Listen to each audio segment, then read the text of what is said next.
যে চলে যায় সে ফিরে আসার জন্য যায় না, আর যে ফিরে আসে সে কখনো আগের মতো থাকে না। এই পৃথিবীতে এমন কিছু মানুষ আছে, এরা কোনো কিছু পাওয়ার পর সেটার মূল্য বুঝতে পারে না, কিন্তু সেটা হারিয়ে যাওয়ার পর তার মূল্য ঠিকই বুঝতে পারে।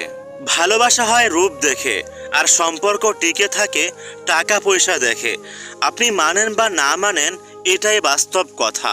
যারা প্রথমে অবহেলা পায়, একটা সময়ের পর দেখা যায় যে তারাই সবার আগে সফল হয়ে গেছে। আসলে প্রতিটা অবহেলা তাদেরকে নতুন করে অনুপ্রেরণা দিয়েছে। অনেকেই অনেক কথা বলবে, কিন্তু আপনাকে সামনে এগিয়ে যেতে হবে। মানুষের কোনো কথা যেন আপনাকে পিছিয়ে রাখতে না পারে, সেই চিন্তা রাখতে হবে।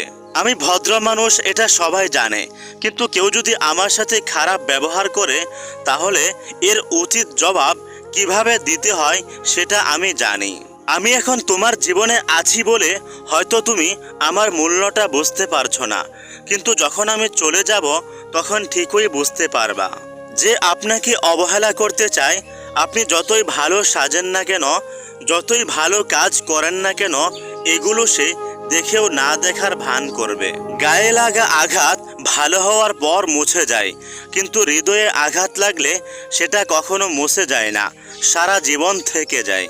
এই পৃথিবীতে দুই ধরনের মানুষের কোনো দাম নেই। এক, ভালো মানুষ। দুই, কালো মানুষ।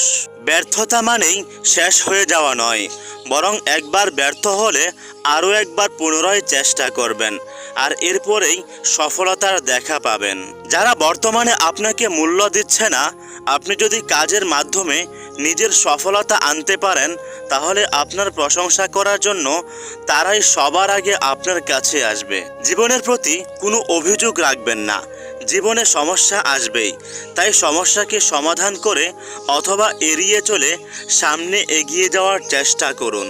যারা আপনাকে দেখতে পারে না, তাদের সাথে রাগ করে কিংবা ঝগড়া করে হারানোর চেষ্টা করবেন না, বরং আপনার সফলতার মাধ্যমে তাদেরকে জবাব দিন।